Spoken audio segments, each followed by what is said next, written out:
Some really important disclaimer. So some figures I'm going to give, they reflect the findings of a couple of reports. And the important thing about these reports is that they have been actually performed by civil society organizations. So the things you're going to hear, the ideas, recommendations, and some stuff, this reflects the point of view of civil society organizations and might not necessarily reflect the point of view of clinicians and official people, so please bear that in mind. I'll mostly concentrate on countries of Eurasian Economic Union, so this is Armenia, Belarus, Kazakhstan, Kyrgyzstan, and Russia. So also please bear it in mind, and some of the figures, there will be some figures, and with many figures, they might be wrong, outdated, they might not reflect the official situation, the current situation, so please, if you're going to use this for your reference or for some official publication, so please do consult us before actually quoting. No conflict of interest to disclosure, and with this I would like to proceed to the next slide. So the organization I represent focuses on treatment access. So this is just one part of this access and care cascade, so which does not mean that there are no other important things. So I'll concentrate on the treatment thing, and the key discussion point of this particular presentation is treatment access gap with regard to HIV and HCV treatment. So the analysis we have been doing, or the monitoring we have been doing, it showed, not surprisingly, that none of the countries covered by it, they reach any of the 90 targets that have already been mentioned. And also another worrying trend is that we have pretty low viral suppression rates, which is also an indication of some potential problems that we have. So this is just a brief introduction point.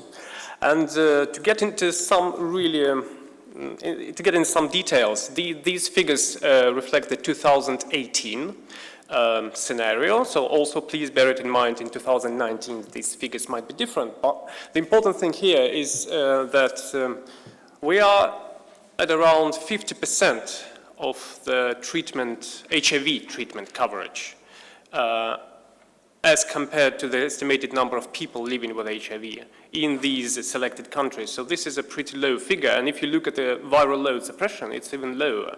So we are down to, well, around 35, some countries have 45, some have 30, more or less. So it's pretty low, so there's lots of things to do. And HCV treatment coverage, I've also put some figures.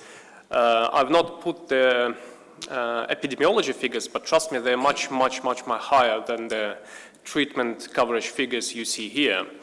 And some of the countries, they're already using DAAs, but with Russia, for instance, it has a pretty large proportion of regimens still based on pegylated interferon. And this has to do with things I'm going to discuss a bit later. So this is an outline. And the major thing for my presentation is the notion that high prices for selected drugs and versus healthcare budgets, and there is a need for substantial price decrease for selected drugs. And we're going to talk a little bit how we're going to achieve it and why it's important clinically. But some other really important things to be taken into account. The first one I have to mention before I get into detail about the drug pricing is the discriminating regulatory framework. And this might sound obvious, and we have been talking about it for quite a while, but I think it's an important message because in difficult regulatory settings where marginalized groups, which are really important, are being stigmatized and even prosecuted. I think an important point of entry could be that we start implementing national guidelines, clinical guidelines, actually emphasizing the need to work with marginalized population and with hepatitis academia community and HIV community. So this is an important really thing to start working on. Limited capacity of healthcare system and need to ensure a continuous supply, and of course need for better information. So these are also very important things to bear in mind, not only drug prices, because some people complain and accuse me of saying that I'm also, and our organization is only worried about drug pricing. We are not. There are other important things to remember besides the prices. Based on our monitoring, we have come up with some Recommendations, some of them, not surprisingly, include price reduction, especially for integrase inhibitors and protease inhibitors, and also regimen optimization, adherence improvement, and optimizing procurement and provision practices. In my presentation now, I'm going to focus on some specific examples which are important both in terms of clinical side, but also important in terms of economical side. So patent barriers, monopoly of companies, one of the causes of high prices and limited access, and not the only one, I have to admit. And some specific examples include dolutegravir, which, as you know, is now recommended by WHO as a drug to start treatment with, one of them. Raltegravir, lopinavir, ritonavir. And if you compare, the prices for generics are several times lower than the brand products. And by several times, I really mean several times. So if you look at the EECA landscape of pricing for dolutegravir, also bear in mind the asterisks for 2018, but the trend is pretty much the same. So you see a huge difference in pricing for the key drug, dolutegravir, and you see the difference between Armenia, Kyrgyzstan, Ukraine, countries which have access to generics, and Belarus, Kazakhstan, and Russia, countries which do not have access to generics. And given the size, the large size of the epidemic, you could probably imagine that it's pretty much impossible to reach the 99 or whatever the treatment coverage rate, save lives if we do not have, if we do not really have access to low-cost drugs.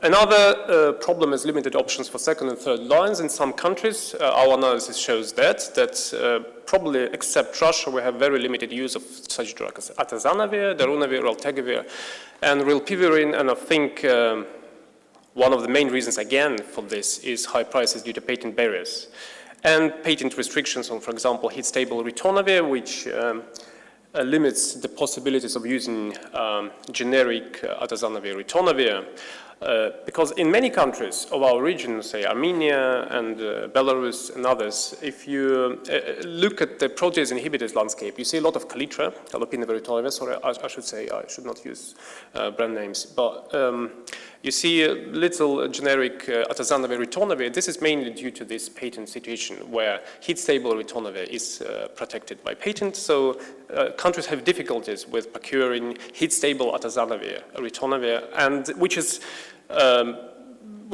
well can be much cheaper than lopinavir, ritonavir, and might help countries to decrease their costs and increase treatment coverage, more importantly.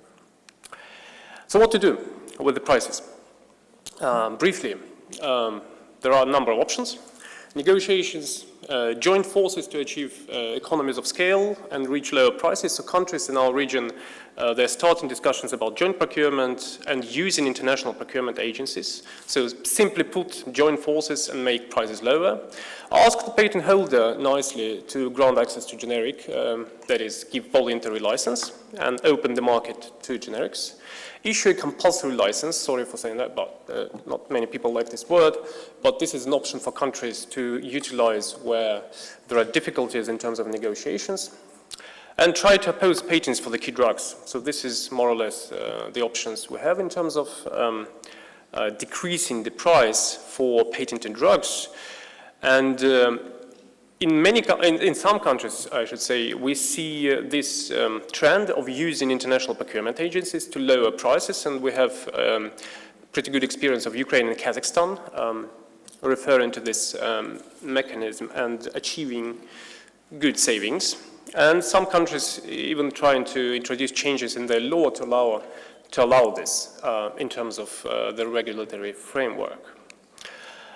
Compulsory license is also under discussion in some countries like Kazakhstan, and for dolutegravir, again, because it's an important drug now, as WHO has indicated, and it has become a really point of discussion, the split in the region between the countries who have access to generic drugs and very low prices, as you remember, $5 and below $5 per month, and way over 100 for a pack in countries which are not included in the license.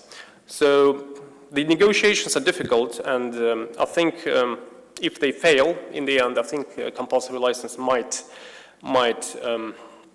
become one of the solutions to move. Lopinavir-ritonavir, surprisingly, is also, it is a drug still pretty widely used as a second line in the countries of Eastern Europe and Central Asia, and despite the fact it's not like relatively not really expensive, but given the small budget for healthcare and given the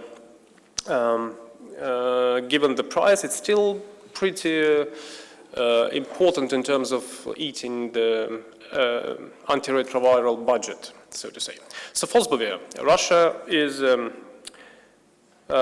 of the few countries, I should finish soon, not having access to generic drugs, so it's important for Russia to have access to generics as well. So finishing in 2 slides. So these are the possibilities to have access to generics to different drugs, and Mila from the patent pool, I think she'll get into more detail about this, but just to understand that there are opportunities to use generic drugs at low cost in our countries, in many of our countries. And very briefly on hepatitis, I think an important thing to say for hepatitis in Eastern Europe, in some of the countries of Eastern Europe, is that the thing with generic access has been solved in many countries, not Russia, but in countries like Kazakhstan, Belarus, other countries, they have access to generics, but it does not, as I have already mentioned, automatically solve the issue with the treatment, wide treatment access. So we still have lots of things to do. We have to deal with harm reduction and remain, sorry, and I need to rush. And solve other things, which I think Monica will also touch upon. So, I would like to thank all the partners who have contributed to this report and analysis and the work and advocacy work. And if you have any questions and queries, I'll be happy to answer them. Thank you. Thank you, Sergey, for your very informative talk.